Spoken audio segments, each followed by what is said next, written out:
grow your wisdom to discern when to surrender and when to co-create your reality.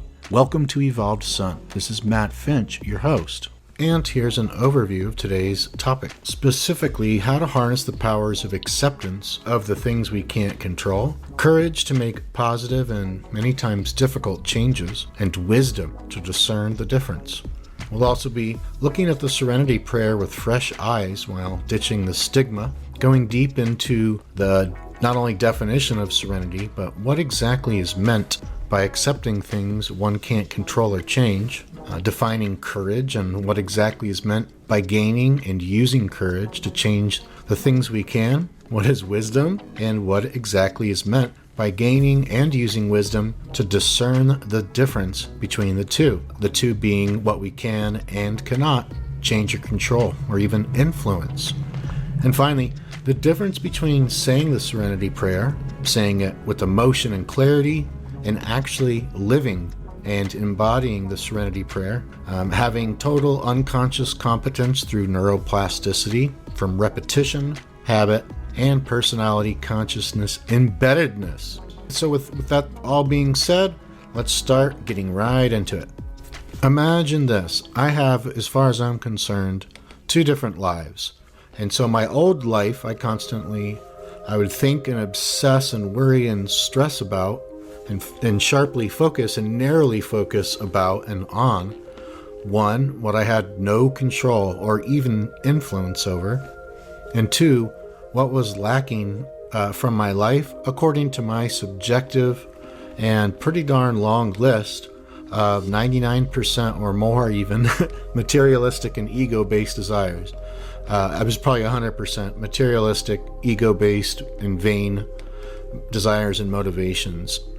All right, so that was my old life. Constantly thinking about what ruled my mind was two things. And then I would focus on what I couldn't control. So that would be other people, places, things in the past. And I would focus oftentimes negatively on things that I had no control over. Talk about a waste of mental use of the brain. And then two, what was lacking from my life according to my subjective perceptions. So instead of what I had in my life that I was grateful for, what I was lacking. So here I am, my brain is wired day in, day out to be obsessing about things I couldn't control and things that were missing from my life. I was miserable. I was totally miserable. I was addicted. I was anxious. I was depressed. Low self-esteem. I was broke. The list goes on and on. My new life is the complete antithesis to how my brain is wired and how my thoughts and beliefs and regular habits and routines and rituals are going. So now I constantly think about and embody to a pretty powerful degree, lots of room to improve, and I live daily focused on having deep acceptance. And this has probably been one of my biggest lessons in life. Learning about practicing, and over the span of a lot of years, a plethora of years, developing deep acceptance for things that I cannot control. Other people, places, things, and the past. Courage and action toward what I can make better and can change and can influence and work at and progress at by methods of what? My thoughts, my speech, and my behavior. What I think, what I say, and what I do. And what I do have in my life that I'm grateful for. Instead of thinking about, obsessing about, worrying about, being pissed off about what was missing from my life. Instead, the antithesis, the opposite, the polar opposite, is what I have in my life, what I do have, and looking at them as blessings to have immense thanksgiving and gratitude for, such as a great home and family and my pet birdie papaya animal soulmate, healthy foods and supplements, fulfilling and flexible work from home, service to others, nature, good weather, good health, the working five physical senses. Not all people have all five senses working. Some people have no sense of sight. They're called blind. Some people have no sense of hearing. Those are called the hearing impaired, or they're deaf, or even partially deaf would be a bummer. My left ear, from all the years I played in bands, my left ear can't hear quite as good as my right ear. I still have pretty good hearing, but my vision lately too has been going. And on the back of a lot of packages with the writing all small, it's common for me to not even be able to read a single word. So I, stay grateful for the 5 physical senses. These things that many of us take for granted are actually beautiful, wonderful, extraordinary things once you go some time without them. Like, I remember I had a really, really bad cold a couple of years ago, and I couldn't breathe out of my nose for about a week and a half or 2 weeks. And also I could not hear out of both my ears very well.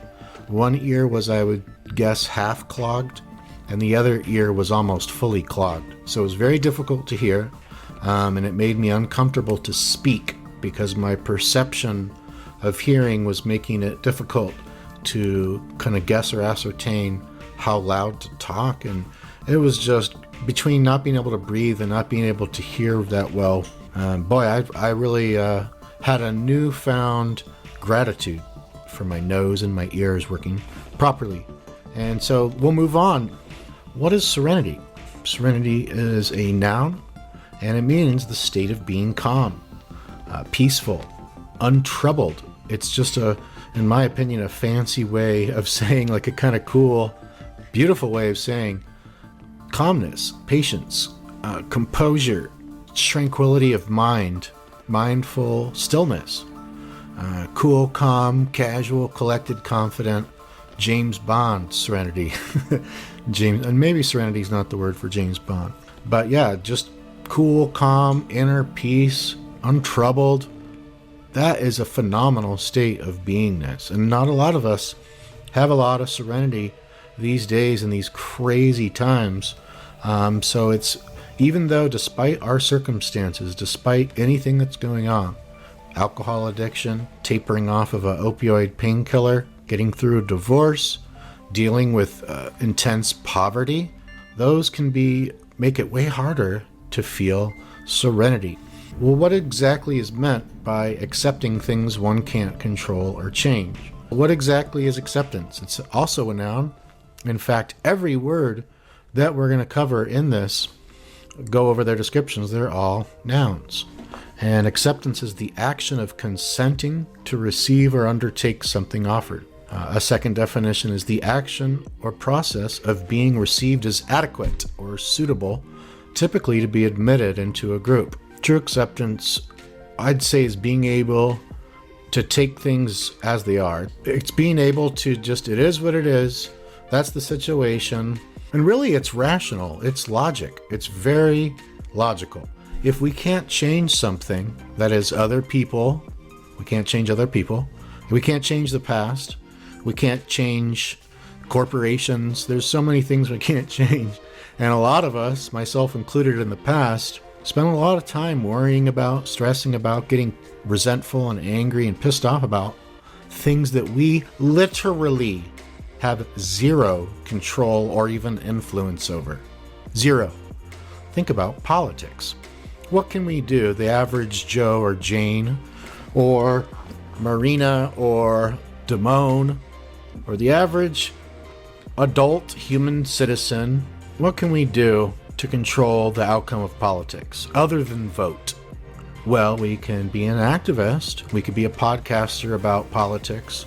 We could be a YouTuber about politics. We could go help somebody that we want to get elected. We could donate to them, or we could go to one of their rallies. So there's only so much we can do. Most of us, the furthest we go is vote, and not even a lot of people vote. So it's just a bunch of bitching and bickering and getting angry, and then they don't even vote.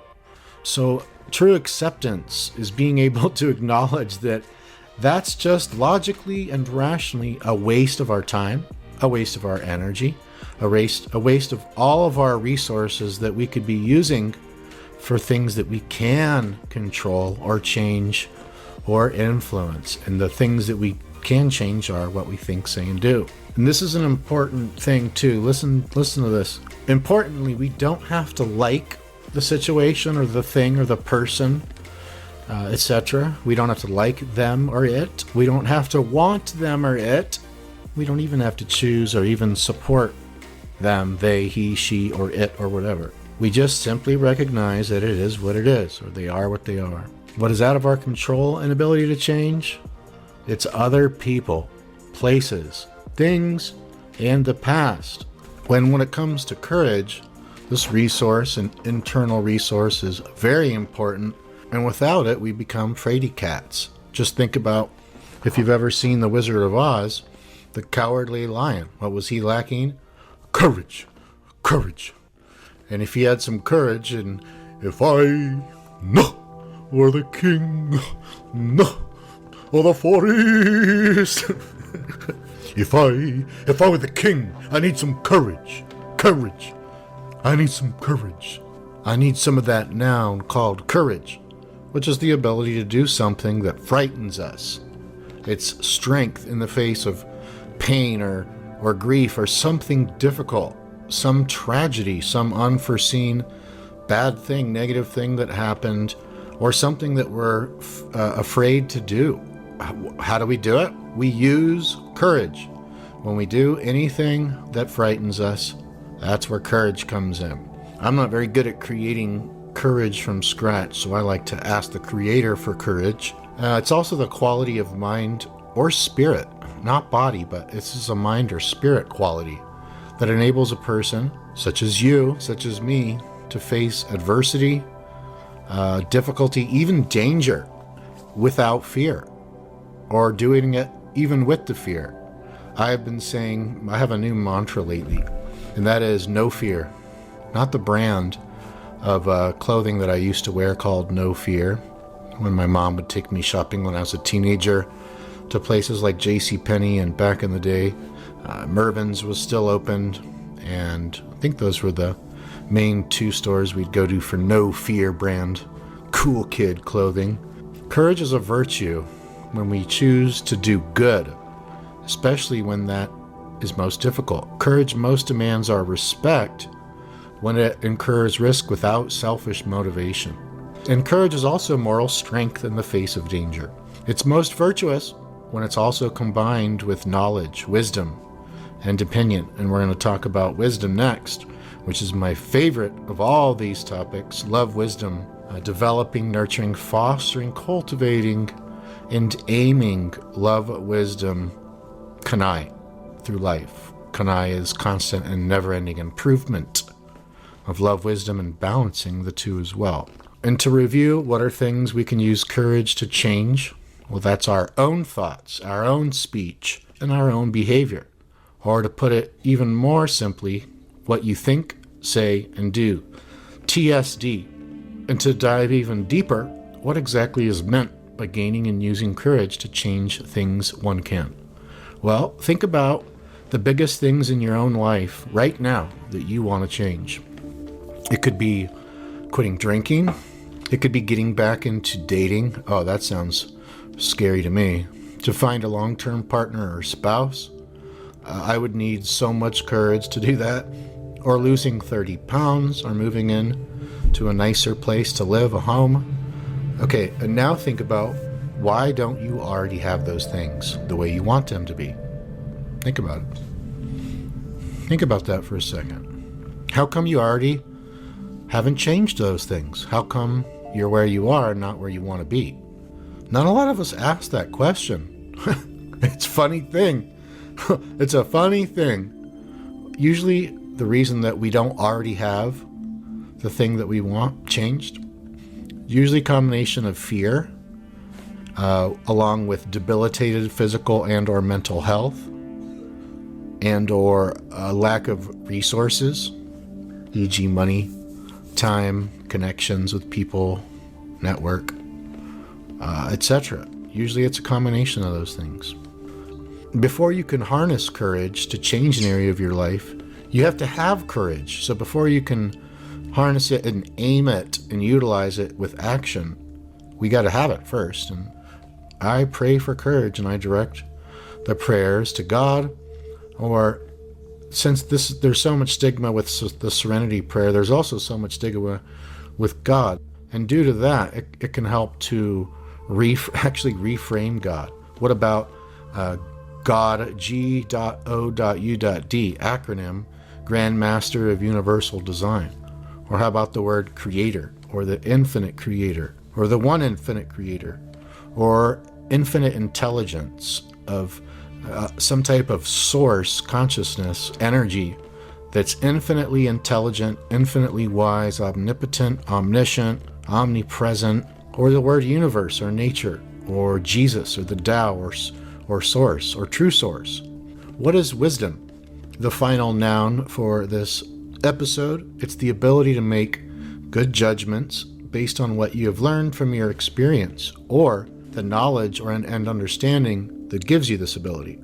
Here's what Wikipedia has to say about wisdom. It's the ability to contemplate and act productively using knowledge, experience, understanding, common sense, and insight. Wisdom is associated with attributes such as unbiased judgment, compassion, experiential self-knowledge, self-transcendence, I love that term, and non-attachment, aka non-grasping, non-clinging, a very Buddhist principle, and virtues such as ethics and benevolence, goodness, kindness, beauty. Those were my additions. I love this topic. Wisdom has been defined in many ways, and there are several distinct approaches to assessing the characteristics attributed to wisdom. And this is still Wikipedia continued. The Oxford English Dictionary defines wisdom as, quote, capacity of judging rightly in matters relating to life and conduct, soundness of judgment in the choice of means and ends, sometimes, less strictly, sound sense, especially in practical affairs, end quote. Charles Haddon Spurgeon defined wisdom as the right use of knowledge. Robert Sutton and Andrew Hargadon defined the attitude of wisdom as acting with knowledge while doubting what one knows. In social and psychological sciences, several distinct approaches to wisdom exist, along with techniques of operationalization and measurement of wisdom as a psychological construct. Wisdom is the capacity to have foreknowledge of something, to know the consequences, positive and negative, of the available courses of action, and take the best of the available options, closely linked to the truth. Another word I totally love. Moving beyond Wikipedia, let's go deeper. What exactly is meant by gaining and using wisdom to discern the difference between the two, what we can and cannot change or control? Now another exercise. Think about the main thoughts that pop into your own mind regularly that are negative, fearful, worrisome, stressful, resentful, and or angry, etc. ... You fill in the blank.